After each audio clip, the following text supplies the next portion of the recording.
تو اب یہ چار جو ہیں دو گروہوں میں تقسیم ہو گئے، 2+2۔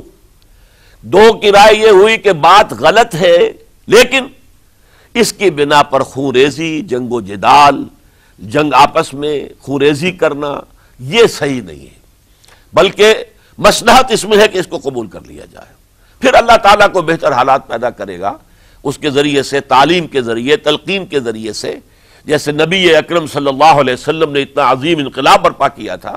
ہم کوشش کریں گے کہ نظام حکومت کی اصلاح ہو جائے، لیکن اس وقت اگر ہم اڑ گئے تو پھر گویا کہ خون ریزی اور فساد اور باہمی جو جنگ ہے وہ شروع ہو جائے گی۔ اور دو حضرات کی رائے ہوئی کہ نہیں، ہمیں ہر صورت میں رجسٹ کرنا ہے، خون ریزی ہوتی ہے تو ہو، ہمیں جانیں دینی پڑتی ہے تو دیں گے، ہم شہادت قبول کریں گے، لیکن اس غلطی کو قبول نہیں کر سکتے۔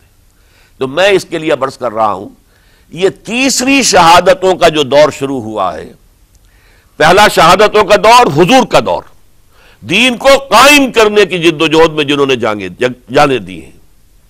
دوسرا دور اس دین کے خلاف جو کاؤنٹر ریولوشنری موومنٹس آئی ہیں ان کو رفع کرنے کے لیے جانیں دینا، ہزاروں صحابہ کی جانیں اس میں بھی گئی ہیں، وہ سیلمہ ابن کذاب ہو یا مانعین زکوٰۃ ہو، ان کے خلاف جو جہاد ہوا۔ پھر ظاہر بات ہے کہ حضرت عثمان رضی اللہ تعالیٰ عنہ کے بعد جو فساد ہوا، وہ شہادتیں کیا تھی؟ اس دین کے نظام کو قائم رکھنے کے لیے، انٹیکٹ رہے، دشمن اس کے اندر رکھنے ڈالنے میں کامیاب نہ ہو جائے۔ اب تیسرا دور وہ آ رہا ہے کہ جب کہ داخلی طور پر اس نظام خلافت کے اندر زوال شروع ہو رہا ہے، اس زوال کو روکنے کے لیے کہ وہ اپنی اصل جو خلافت کا نظام اللہ نے اور اس کے رسول نے دیا ہے اس کی بنیاد پر قائم رہے، لہذا ہم ریزسٹ کریں گے اس تبدیلی کو اور میدان میں آ کر مقابلہ کریں گے۔ یہ حضرت عبداللہ ابن زبیر رضی اللہ تعالی عنہما اور حسین ابن علی رضی اللہ تعالی عنہما، اب ان دونوں میں ایک اختلاف ہوا۔ حضرت عبداللہ ابن زبیر کی رائے یہ تھی کہ یہ مکہ ہے، یہ اللہ کا گھر ہے، یہ حرم ہے، اور یہاں کے لوگ بہت سے برے اثرات سے ابھی تک بچے ہوئے ہیں، پاک ہیں، لہذا ہمیں یہاں رہنا چاہیے۔ اس کو مرکز بنا کر، ظاہر بات ہے اسی مکے سے محمد الرسول اللہ صلی اللہ علیہ وسلم نے دعوت شروع کی تھی، وہیں سے وہ پھیل کر جو ہے ایک عظیم انقلاب کی شکل اس نے اختیار کی تھی، ایک عظیم مملکت جو ہے حضور چھوڑ کر گئے تھے۔ تو ہمیں مکے میں رہ کر ہی اپنی تحریک شروع کرنی چاہیے، لیکن ادھر حضرت علی کے پاس پیغام آ رہے تھے کوفے سے۔ کوفہ چونکہ حضرت حسین کے پاس پیغام آ رہے تھے کوفے سے، چونکہ کوفے کو حضرت علی نے دار الخلافہ بنا لیا تھا، اور وہاں سمجھا جاتا تھا کہ حضرت علی کے ہمدرد اور حضرت شیعان علی جنہیں ہم کہیں، ان کے ساتھی، ہم خیال یہ لوگ ہیں کثرت کے ساتھ، اور وہاں سے اب خطوط کا تانتا شروع ہو گیا، آپ یہاں آئیے، ہم بےتاب ہیں، آپ کا استقبال کریں گے، آپ کے ہاتھ پر بیعت کریں گے، تاکہ یہ جو قیصر و کسریٰ کی سنت شروع ہو رہی ہے اس کو روکا جا سکے۔ وہ تانتا بندھا ہوا ہے خطوط کا۔ تو حضرت حسین رضی اللہ تعالیٰ عنہ نے فیصلہ کر لیا کہ میں کوفے جاؤں گا۔ حضرت زبیر روکتے رہ گئے کہ نہیں، کوفیوں پر اعتماد نہ کیجئے، یہ زبانی کلامی ساتھ دیتے ہیں، جب ڈنڈا چلتا ہے تو پھر یہ ہٹ جاتے ہیں میدان سے، ان پر اعتماد نہ کریں آپ، لہذا یہی مکے میں رہیے اور ہم دونوں مل کر ایک بڑی طاقت بن جائیں گے، اور یہ مکہ جو ہے ہمارے لیے حصار ہے، یہ ہمارے لیے پناہ گاہ ہے، یہاں سے اس دعوت کا آغاز کیا جائے۔ اب یہ افسوس ہے، اس سے اللہ کی مشیت سمجھا جائے، اللہ کی مرضی ہے، جو کچھ ہوتا ہے وہ تو بے اذن رب ہوتا ہے، اللہ اپنی مصلحتوں سے ہم سے زیادہ واقف ہے، ہم تو نہیں سمجھ سکتے۔ حضرت حسین نے فیصلہ کیا اور ڈٹ گئے اس فیصلے پر کہ میں کوفے جاؤں گا۔ اب یہ بھی بات قرآن مجید میں آیا ہے، حضور سے خطاب کر کے فرمایا گیا فَإِذَا عَزَمْتَ فَتَوَكَّلْ عَلَى اللَّهِ، جب ایک مرتبہ آپ ایک ارادہ کر لیں تو پھر اللہ پر توکل کیجئے، پھر یہ نہیں کہ کبھی آگے کبھی پیچھے جاؤں یا نہ جاؤں، یہ نہیں، یہ تردد یہ نہیں، بلکہ یہ کہ ایک فیصلہ کر کے ڈٹ جائیے، اس لیے کہ جو بھی نتیجہ ہے وہ تو اللہ کے ہاتھ میں ہے، لہذا اللہ پر توکل کیجئے۔ فَإِذَا عَزَمْتَ فَتَوَكَّلْ عَلَى اللَّهِ، لہذا سب نے سمجھایا حضرت حسین کو کہ آپ کوفے نہ جائیں۔ سمجھانے والوں میں حضرت عمر بھی تھے رضی اللہ، حضرت عبداللہ ابن عمر بھی تھے رضی اللہ تعالی عنہ، اگرچہ کوئی قرابت داری جو ہے قریبی نہیں تھی، لیکن بہرحال امت کی ایک شخصیت، عظیم شخصیت تھے۔ سمجھانے میں سب سے زیادہ زور صرف کیا ہے حضرت عبداللہ ابن عباس نے رضی اللہ تعالی عنہما. اور حضرت عبداللہ ابن عباس کون ہیں؟ ایک رشتے سے حضرت حسین کے چچا ہیں، ایک رشتے سے حضرت حسین کے نانا ہیں. کیوں؟ حضرت علی اور حضرت عبداللہ ابن عباس چچا زاد بھائی ہیں. عباس کے بیٹے، ابو طالب کے بیٹے، عباس اور ابو طالب بھائی ہیں. تو یہ فرسٹ کزن تھے حضرت علی اور عبداللہ ابن عباس رضی اللہ تعالی عنہ. لہذا انہوں نے جب کہا تو گویا کہ ایک چچا ایک بزرگ سمجھا رہا ہے. اور دوسرے رشتے سے حضور نانا تھے حضرت حسین کے، اور حضور بھی کزن تھے حضرت عبداللہ ابن عباس کے، چچا زاد بھائی ہیں.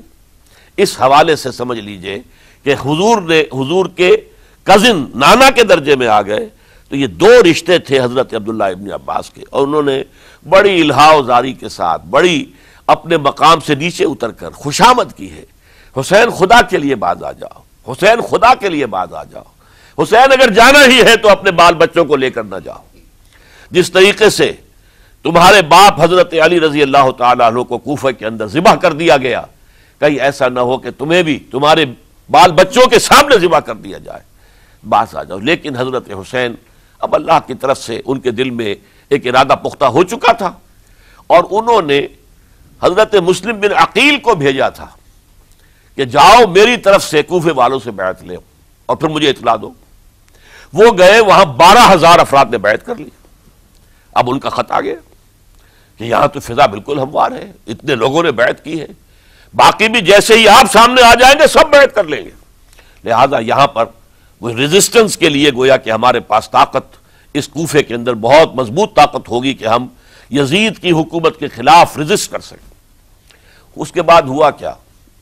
یزید نے عبید اللہ ابن زیاد کو گورنر بنا کر بھیج دیا. یہ شخص تھا بہت ڈنڈا چلانے والا. اس نے سختیاں شروع کی تو بہت سے لوگ اس بیعت سے تائب ہو گئے. لیکن مسلم بن عقیل وہ میدان میں آئے، اور ان کے ساتھ ہزاروں آدمی آ گئے جنہوں نے بیعت کی تھی، ابھی تک بیعت پر قائم تھے، اور انہوں نے گورنر کے گھر کا گھیراؤ کر لیا. گورنر کے ساتھ 30-40 آدمی تھے کل. وہ چھتوں پر چڑھ گئے، وہاں سے پتھراؤ کیا، اور وہاں سے جو 30-40 آدمی کوفے کے تھے ان سے کہا تم اپنے اپنے لوگوں کو کہو کہ چلے جائیں واپس یہاں سے. انہوں نے اوپر سے کہنا شروع کیا، ڈرایا، بہت خوفناک نتیجہ نکلے گا، اب عبید اللہ ابن زیاد تم سب کو ہلاک کر دے گا. ایک ایک کر کے بھیڑ چھٹتی چلی گئی اور صرف چند افراد رہ گئے، اور اس کے نتیجے میں حضرت مسلم بن عقیل شہید کر دیے گئے. بلکہ ایک شخص خانی نے انہیں پناہ دی تھی کوفے میں، ان کو بھی قتل کر دیا گیا، شہید کر دیا گیا. اس پر یہ ہے کہ انہوں نے ایک شخص کے ذریعے سے پیغام دیا قتل کیے جانے سے پہلے کہ دیکھو میرا تو وقت آ گیا ہے، میں تو اب قتل ہو جاؤں گا، شہید کر دیا جاؤں گا، تو میرا پیغام حسین تک پہنچا دو رضی اللہ تعالی عنہ کہ یہاں یہ بغاوت ہو گئی. لوگوں نے، کوفیوں نے، الکوفی لا یوفی، کوفی جو ہے وہ پورا نہیں کرتا اپنے عہد کو اور وفا کو. اس کا ایک ثبوت ہمیں مل گیا ہے، یہ سب کے سب منحرف ہو گئے بیعت سے. آپ جہاں تک آ گئے وہاں سے واپس چلے جائیے. جب حضرت حسین کے پاس یہ پیغام پہنچا اور انہوں نے ارادہ کیا کہ ٹھیک ہے یہ تو حالات بدل گئے، لہذا واپس چلنا چاہیے، شاید عبداللہ ابن زبیر کی رائے ہی صحیح ہے، ہمیں مکے ہی میں بیٹھ کر کام کرنا چاہیے. لیکن اب جو ہے عرب کا ایک خاص مزاج ہے.